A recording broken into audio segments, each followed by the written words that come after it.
오늘 게으른 자여라는 제목으로 주시는 말씀 나누도록 하겠습니다. 잠언의 말씀은 저희 가정의 어린 시절에 가정 예배를 드릴 때 단골 본문이었습니다. 어려운 한자어가 뒤섞인 성경을 매일 읽는 것만으로도 사실은 가정 예배 시간이 매우 흥겹고 곤욕스러웠는데요. 잠언을 쭉 읽어나가면서 가장 제가 개인적으로 읽기 싫었던 부분은 바로 음녀가 나오는 구절들이었습니다. 대체 음녀가 누구인지 어린 시절 상상력 속에서는요, 빨간 바지를 신고 빨간 립스틱을 칠한 무서운 여자가 떠올라 밤에 잠을 자다가 음녀가 나를 유괴하는 그런 꿈을 꾼 적도 있었습니다. 그렇게 몸을 베베 꼬고 졸린 눈을 비벼가면서 말씀을 읽어나가다가 참 반가워서 즐겁게 읽었던 본문이 바로 오늘 6장 본문입니다. 왜냐하면 여기에 개미가 나왔습니다. 그나마 친숙한 등장인물이 나온 겁니다. 제가 어릴 때만 해도 동네마다 모래가 가득 깔린 놀이터가 있었고 자연 조경에 아주 풍성했습니다. 그러니 어딜 가도 개미는 우리의 친구였죠. 개구쟁이 오빠를 따라서 철없는 마음에 개미를 밟아보기도 하고 또 나무 막대기로 개미집을 쑤셔보는 그런 짓궂은 장난을 쳐보기도 했지만 제일 개미들에게 신기했던 장면은 우리가 먹다가 떨어뜨린 과자나 사탕을 운반하는 장면이었습니다. 새까만 줄을 만들어 힘을 합쳐 자기의 몸집의 몇십 배나 더 큰 사이즈의 먹이를 운반하는 그 모습이 참 경이롭고 멋지게 보여 넋을 잃고 한참을 바라보았던 기억이 있습니다. 오늘 본문 잠언 6장은 삶의 자리에서 바로 적용할 수 있는 아주 실제적인 교훈들을 전해줍니다. 앞, 뒤로 또 음녀가 등장을 하는데 그 사이에서 더욱 두드러지게 눈에 띄는 내용들입니다. 너무나 계속 원론적인 이야기만 하면 또 계속해서 원색적인 소재만 나오면 듣는 사람도 힘들죠. 적절한 타이밍에 그렇지 하고 깨달음을 주는 다양하고 실제적인 이야기들을 오늘 6장 본문을 통해 한번 나눠보려고 합니다. 오늘을 사는 우리의 삶의 자리에도 생생하게 들려지는 지혜의 말씀이 되기를 원합니다. 1절과 2절에는요, 담보와 보증에 관한 이야기가 나옵니다. 왜 갑자기 이런 주제가 여기에 나올까요? 앞뒤 맥락 속에서 한번 고민을 해보았습니다. 5장은 음녀의 이야기로 시작을 해서 가정으로 끝이 납니다. 5장 뒷부분은 부부가 서로를 즐거워하며 아름답고 건강한 가정을 지켜야 한다는 말씀으로 마무리가 됩니다. 잠언을 쓴 솔로몬은 왕이었죠. 당시 왕은 곧 재판장이었습니다. 수많은 재판을 하며 가정에 관련된 재판도 많이 했을 것입니다. 아마 가정이 재판 자리에까지 나오게 되는 가장 많은 이유는 우리가 상상해 볼 수 있건데 간음이나 외도가 아니었을까요? 그런데 생각보다 돈 문제, 특별히 자기 잘못이 아니라 담보나 보증을 잘못 써서 가정이 깨어지고 망가지게 되는 사건이 그 당시에 많았던 것이 아닌가 한번 생각해 보았습니다. 오랜 기간 동안 백성들의 다양한 문제들을 듣고 보았을 솔로몬의 마음에 이 보증과 담보로 인해 파멸에 이르는 인생들이 큰 안타까움으로 남았던 것입니다. 그래서 솔로몬은 말합니다. 내가 남을 위해 담보를 서거나 보증을 서면 너는 이제 매이게 된 것이다. 소나귀에 든 것이다. 그러니 절대 담보를 주거나 보증을 서지 말라는 그런 말씀이죠. 그리고 이미 담보를 내거나 보증을 섰다면 할 수 있는 대로 신속하게 그 보증으로부터 벗어나야 한다고 말합니다. 너무 크고 심각한 문제이기 때문에 그 일이 해결되기 전까지는 잠도 자지 말고 눈도 붙이지 말라고 하죠. 여러분 혹시 누군가가 여러분에게 보증을 요청한 적이 있습니까? 단호하게 거절하십시오. 누군가를 위해 보증을 선 적이 있으십니까? 신속하게 정리하셔야 합니다. 사실 이 보증에 관한 것은 성경만의 가르침은 아닙니다. 영국의 대문호 셰익스피어도 돈을 빌려주면 종종 돈은 물론이고 친구까지 잃는다라는 말을 남겼습니다. 쉽게 보증을 서고 함부로 나의 신용이나 나의 미래의 돈을 누군가에게 빌려주면 위험하다는 것을 알면서도 우리는 가족이나 친한 친구가 경제적인 어려움에 처해 부탁할 때 마음이 약해지곤 합니다. 이제부터는 아무리 마음이 약해져도 돈에 관해서는 어떤 부탁도 거절하고 외면하고 모른 채 해야 하는 걸까요? 성경은 무엇라 말합니까? 신명기 15장 7절과 8절입니다. 가난한 형제가 너와 함께 거주하거든 그 가난한 형제에게 내 마음을 완악하게 하지 말며 내 손을 움켜쥐지 말고 반드시 내 손을 그에게 펴서 그에게 필요한 대로 쓸 것을 넉넉히 부어주라. 아멘. 성경은 경제적으로 어려운 이웃을 절대로 외면하지 말고 반드시 도와주어야 한다고 말합니다. 우리는 지난주의 설교를 통해서 하나님께서 우리에게 주신 물질은 이웃을 섬기라는 사명이라고 깨달았습니다. 그렇다면 담보를 잡히고 보증을 서는 것은 어떻게 바라봐야 할까요? 구약시대에도 사실 담보를 잡고 돈을 빌려주는 일은 아주 흔한 일이었습니다. 출애굽기 22장 26절입니다. 내가 만일 이웃의 옷을 전당 잡거든 해가 지기 전에 그에게 돌려내라. 전당이 물건을 담보로 잡은 걸 말하는 거죠. 구약 성경에만 이 전당이라는 단어가 10번 등장합니다. 담보물을 받고 돈을 빌려주는 것이 그 당시에 흔한 관습이었습니다. 그러니 보증을 서는 것도 마찬가지였겠죠. 그런데 문제는 무분별하고 성급한 보증이었습니다. 그래서 솔로몬은 가난할 이웃을 돕는 것은 마땅하지만 인간적인 나의 생각으로 성급하게 할 것이 아니라 하나님께서 주신 지혜로 해야 한다고 말하고 있는 것입니다. 먼저 우리는 분별할 수 있는 지혜를 구해야 합니다. 내가 지금 보증을 서주거나 물질적인 도움을 주려고 하는 사람이 능력 있는 사람인지를 볼 수 있어야 합니다. 이 능력은 경제적인 능력을 말하는 것이 아닙니다.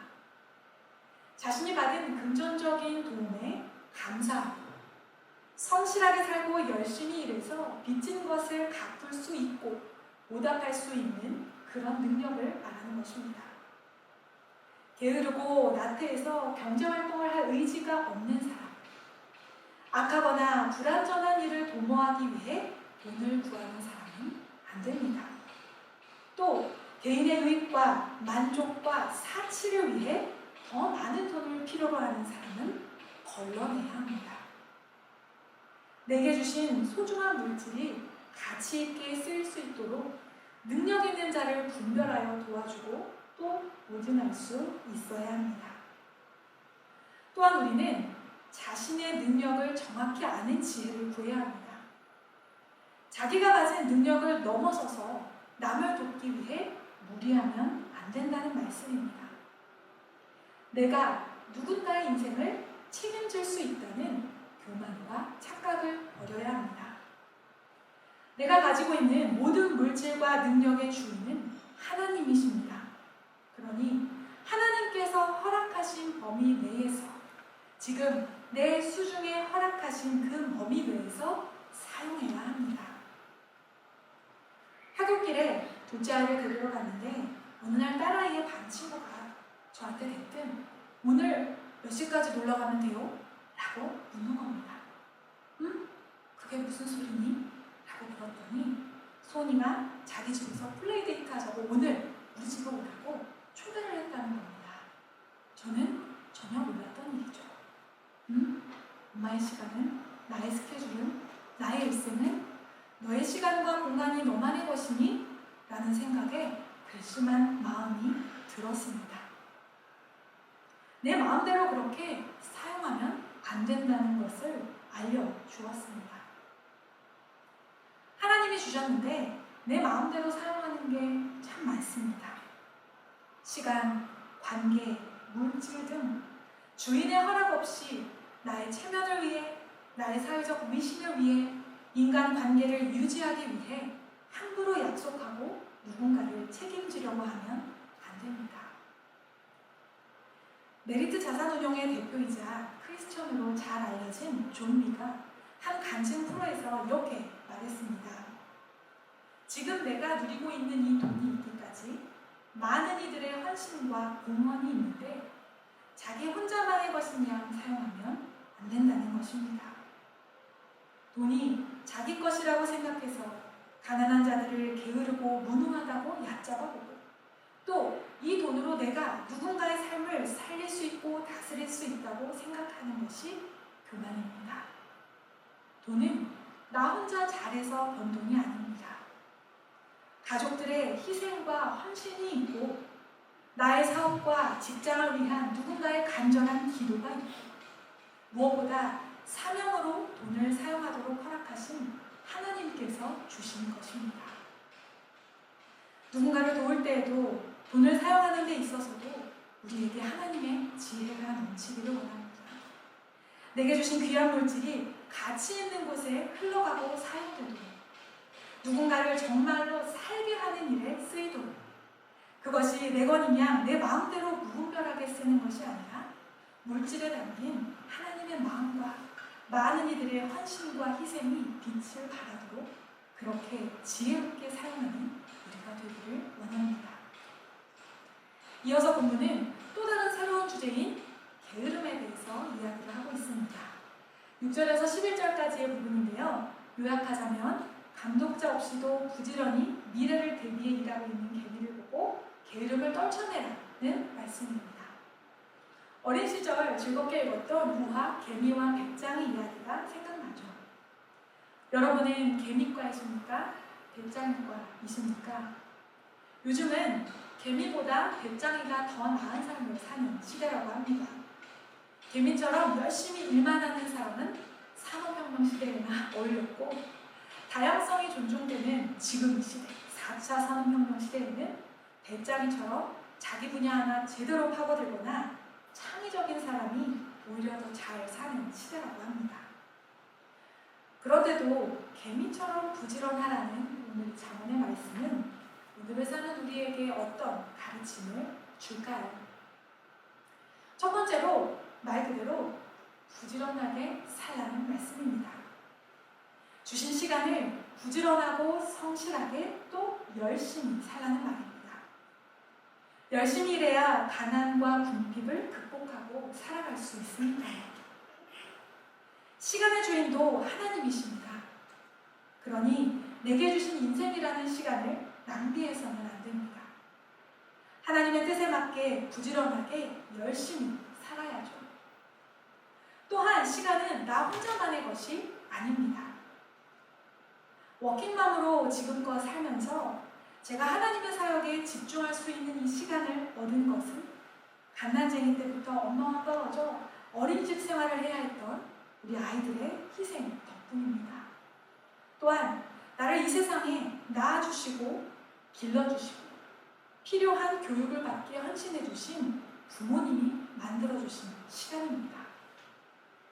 내가 나의 일에 집중할 수 있도록 안전한 사회와 세상이 유지되도록 곳곳에서 자신의 역할을 묵묵히 감당하는 누군가의 헌신과 섬김이 있기에 내게 이런 시간과 기회가 주어진 것입니다.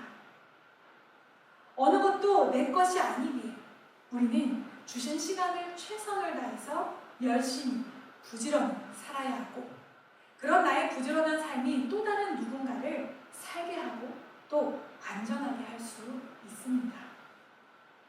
우리가 부지런함을 버리고 게을러지는 순간 우리는 시험에 빠집니다. 옛날에 한 젊은 제사장이 왕에게 와서 어떻게 하면 시험에 들지 않고 맡은 일을 잘 감당할 수 있겠는지를 물었습니다. 왕은 기름이 가득한 잔을 주면서 1시간 동안에 내가 지시하는 거리를 돌아오라고 명령했습니다. 기름을 쏟거나 시간에 늦으면 엄벌에 처할 것이다 라고 하며 칼든 군인이 뒤를 따르게 했습니다. 젊은 제사장은 땀을 흘리며 기름을 쏟지 않고 제 시간 안에 도착했습니다. 왕은 만족하다는 듯이 웃으며 칭찬을 해주었습니다. 그리고 모퉁이의 구두가게는 보았는가? 못 봤습니다. 그럼 쌀가게는 보았는가? 못 봤습니다. 그럼 가구점은? 죄송합니다. 기름을 쏟지 않으려고 정신을 집중하느라 아무것도 못 보았습니다. 그렇습니다. 맡은 일에 정성을 쏟고 집중해서 부지런히 달려가면 쓸데없는 주변의 것들, 비문제적인 것들이 보이지 않게 됩니다. 그것들의 마음과 생각을 빼앗기지 않고 또 시험에 들 겨를이 없이 살게 됩니다. 톨스토이는 이런 말을 남겼습니다. 게으른 자의 머릿속은 악마가 살기에 가장 좋은 곳이다. 게으름을 택할 때 우리 삶에 시험이 찾아오고 빈곤과 공핍이 군사같이 이릅니다. 주신 인생을 부지런함으로 채워가기 원합니다. 둘째로 우리는 이 부지런함의 방향을 점검해야 합니다. 사실 여기 계신 분들 대부분이 아주 바쁘게 사시는 걸 알고 있습니다. 매일 스케줄이 채워져 있고 눈 뜨면 만날 사람, 할 일, 갈 곳이 있습니다. 직장에서 또 가정에서 우리는 쉼없이 일합니다.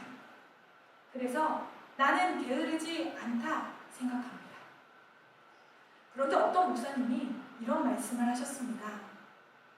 게으른 사람도 자기가 좋아하는 일은 열심히 한다고 말입니다. 공부하자는 말을 세상에서 가장 슬픈 말로 생각하고 책상에 한번 앉혀서 숙제를 시키기가 그렇게 어려운 아이가 있습니다. 책 좀 가져와라 하면 소파에 누워서 잠깐만을 외치기 일수인 그 아이가 어느 날 교회에서 친한 언니가 제주 넘기 하는 것을 보게 됩니다.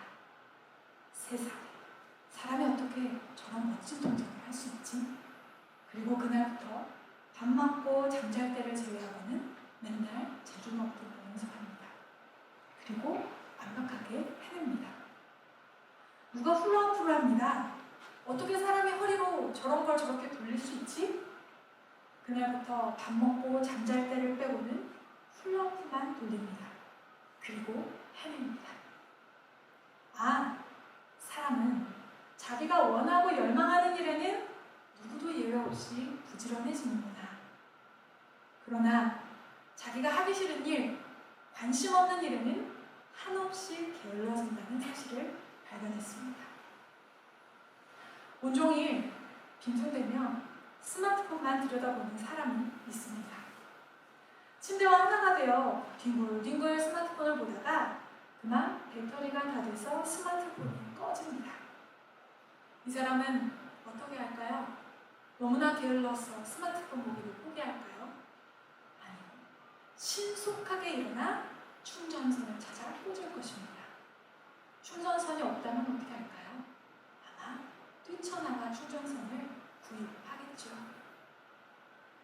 게으른 자에게 주시는 지혜의 말씀 앞에서 우리는 내가 단지 바쁘게 살고 있다는 이유로 스스로에게 면죄부를 주어서는 안 됩니다. 내가 어떤 일에 바쁘게 움직이고 있는지, 내가 좋아하는 일, 내가 우선순위에 둔 일만 바쁘게 하고 있다면 나는 어쩌면 하나님 앞에 게으르고 악한 종일지 모르겠습니다.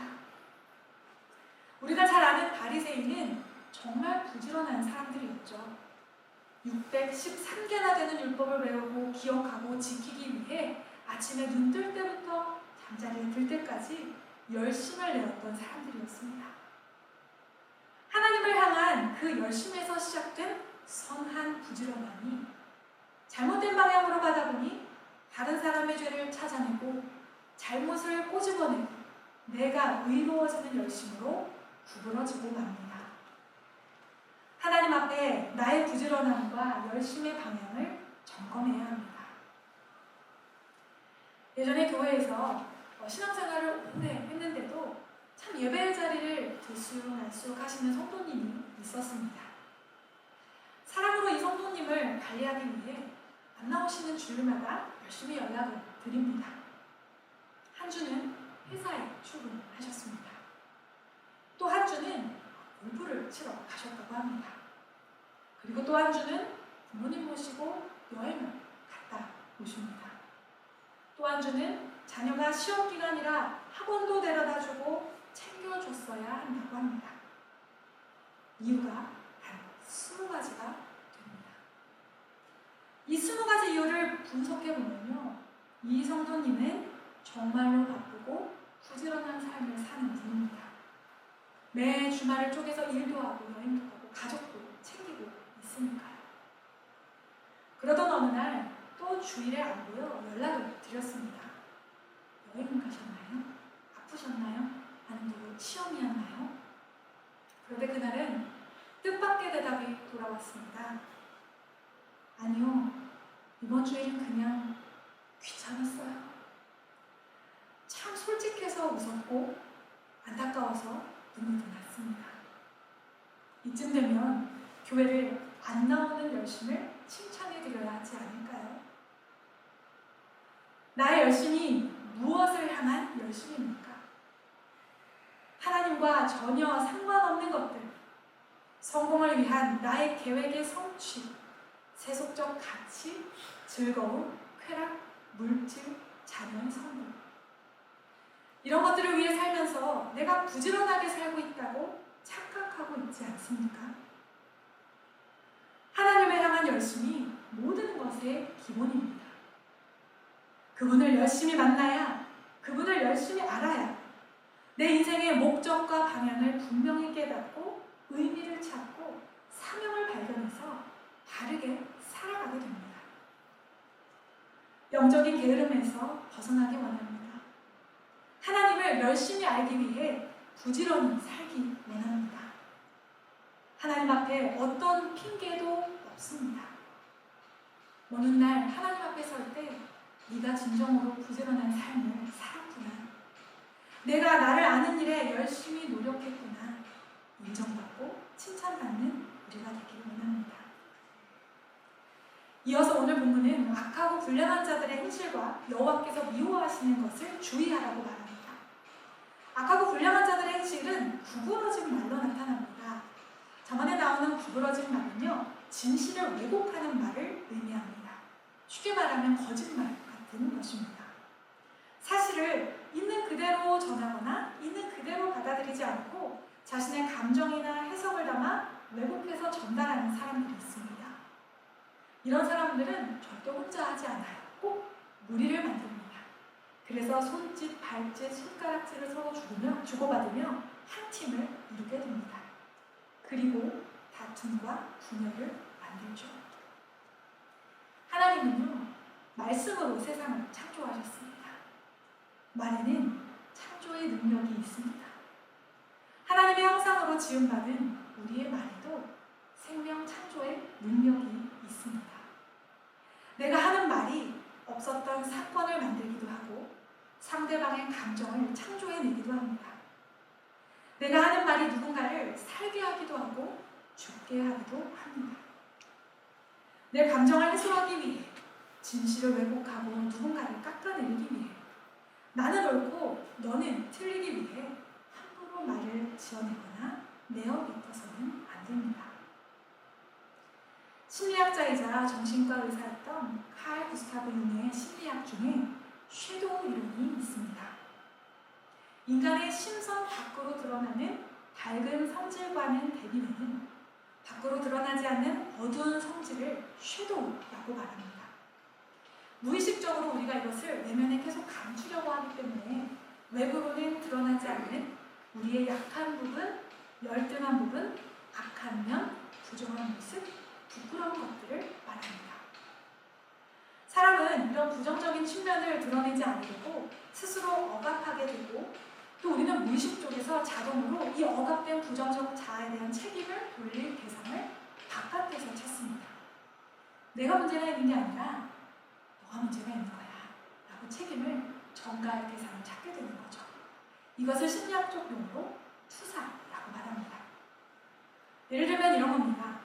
상대에게 너 나를 사랑하지 않아, 사랑이 없어 라고 지속적으로 지적하는 사람은 사실 자기의 내면에 사랑 없는 그림자의 본성이 억압되어 있는 것입니다.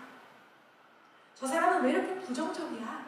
라고 말하는 사람은 자기 내면에 그 부정적인 자아가 감추어져 있는 것이죠. 그래서 그늘이 많은 사람이 판단하는 말을 많이 하게 됩니다. 다른 사람의 모습 속에서 자신의 내면에 억눌려 있는 부정적인 자아를 자꾸만 마주하게 되기 때문입니다. 이런 우리 내면의 그림자는 언제, 어떻게 해결될 수 있을까요? 오직 우리 안에 성령님이 내주하실 때만 해결될 수 있습니다.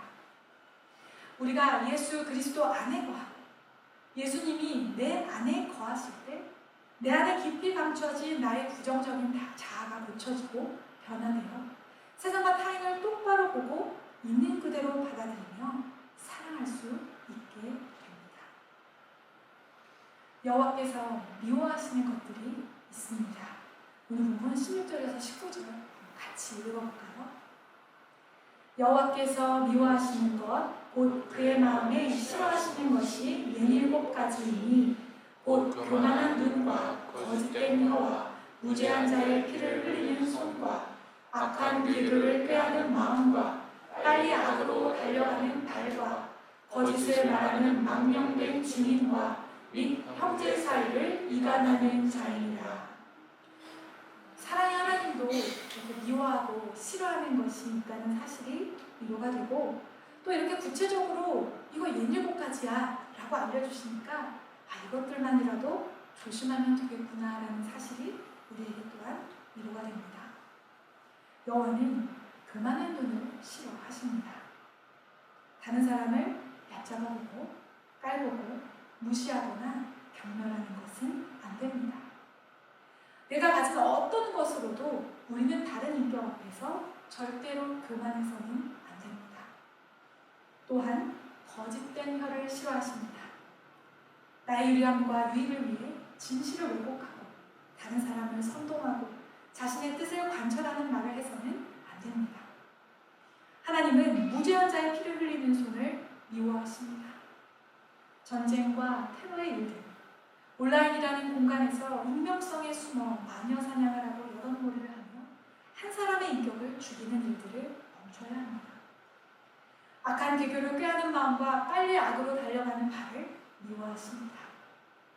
거짓을 말하는 망령된 증언과 형제 사이를 이간질하는 사람들을 싫어하십니다. 사탄의 역할은 분열입니다. 마음을 나누고 갈라서 지배하는 것을 좋아합니다. 나라와 나라를 나누어 전쟁이 일어납니다. 동네와 동네가 분열되어 잘 사는 동네, 못 사는 동네가 각자의 이익을 추구하며 다툽니다. 인종과 인종이 분열하여 서로에게 해를 입힙니다. 남성과 여성이 서로를 혐오하고 노인과 젊은이가 갈라지며 부모와 교사가 나뉘고 가정과 가정이 대립합니다. 주님의 몸된 교회에서도 구부러진 말을 전하고 형제 사이를 이간하여 분열을 일으키는 일들을 우리는 많이 보고 경험합니다.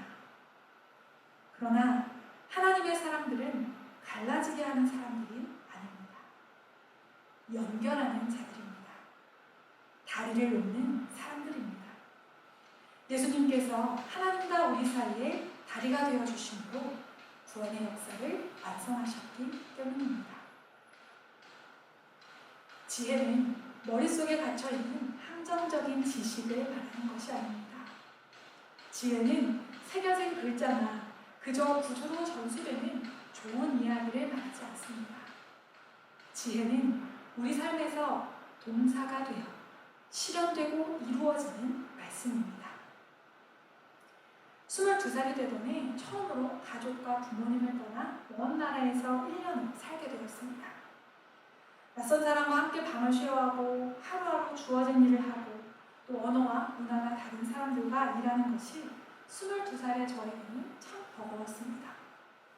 아무리 기도를 해도 이 마음의 답답함이 해소되지 않던 그때, 불평과 불만과 원망이 내 안에 가득 차서 터지기 일보 직전이던 그때 문득 어린 시절 몸을 베베 꼬며 읽고 들었던 지혜의 말씀 잠언이 생각났습니다. 이 지혜가 너무나 간절해졌습니다. 그래서 그때부터 매일 잠언의 말씀을 읽고 일기장에 한 바닥씩 묵상 노트를 쓰기 시작했습니다. 가족도 없고 친구도 없고 의지할 것 하나 없이 반복되는 일상 속에서 오직 하나님의 말씀만이 살아 내 삶을 인도하는 시간이었습니다. 지혜의 말씀이 내 삶에서 살아 움직이며 나의 마음과 나의 생각과 나의 말과 나의 행동을 지켜주시는 것을 정말 날마다 경험하는 시간이었습니다. 잠언에서 지혜는 의인화됩니다. 살아있는 것이죠. 말씀이 우리 삶에서 생동감 있게 살아 움직여야 합니다. 돈을 사용하는 데 있어, 또 내게 주신 시간과 인생을 살아가는 데 있어 나의 말과 행동과 삶과 가치관을 지켜나가는 데 있어 이 잠언의 말씀을 목에 메고 가슴에 새겨 따르는 우리가 되길 원합니다. 우리 공동체가 지혜의 말씀을 듣고 나누고 실천하는 이야기들로 가득하여 여호와께서 사랑하시고 아끼시는 그런 공동체가 되기를 간절히 소망합니다. 함께 기도하겠습니다.